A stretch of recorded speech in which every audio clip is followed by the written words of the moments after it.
Mantan Wapres RI, Jusuf Kalla ungkap awal mula kepemilikan lahan Prabowo Subianto di Kaltim termasuk yang kemudian sebagian masuk kawasan IKN Nusantara. Lahan ratusan ribu hektar milik Prabowo ini kembali disorot usai disinggung dalam debat Capres tahun 2024, Minggu 7 Januari 2024, hingga membuat Jusuf Kalla atau Pak JK ungkap kisah awal kepemilikannya. Ternyata diketahui lahan ratusan ribu hektar milik Prabowo tersebut tidak masuk dalam LHKPN yang disampaikannya. Simak penjelasan KPK terkait isi laporan harta kekayaan penyelenggara negara milik Capres 02 tersebut. Saat debat Capres tahun 2024, Anies menyebut total luas lahan milik Prabowo 340 ribu hektar, namun kemudian dikoreksi oleh Prabowo yang benar adalah hampir 500 ribu hektar. Ternyata lahan seluas 500 ribu hektar milik Prabowo tersebut tidak masuk dalam data LHKPN.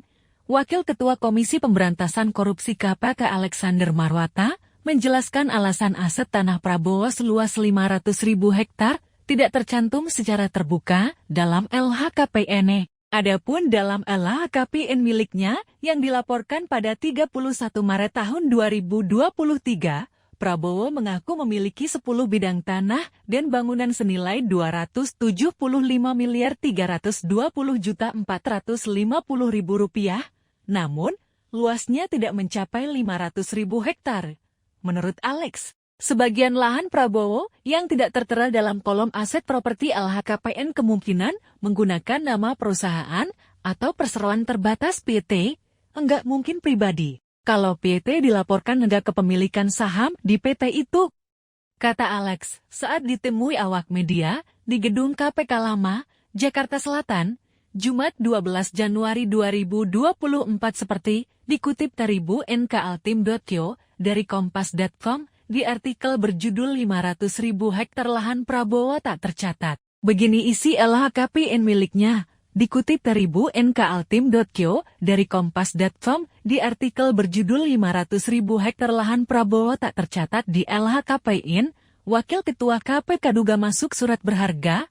Alex mengatakan, jika tanah milik Prabowo itu secara administrasi menggunakan nama perusahaan, maka Prabowo melaporkan kepemilikan saham PT tersebut dalam LHKPN saham perusahaan ketika dilaporkan oleh penyelenggara masuk dalam kolom surat berharga, namun publik hanya bisa menilai jumlah total surat berharga itu, bukan detail aset perusahaan, ya surat berharga, tinggal cek aja di LHKPN-nya, lihat tanahnya pasti nggak ada.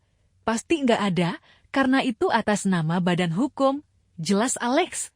Mantan Hakim Pengadilan Tindak Pidana Korupsi Tipikor tersebut mengatakan, jikapun surat berharga milik Prabowo ternyata tidak sesuai dengan LHKPN, publik sulit menelusurinya, ya kalau surat berharga kan sulit, apalagi kalau perusahaan itu belum go publik, gitu loh, tutur Alex. Paling nggak penyertaan modal dia, di PT itu berapa? Nah itu harus dicantumkan, saya belum ngecek sih, lanjut Alex. Download Tribun X sekarang, menghadirkan lokal menjadi Indonesia.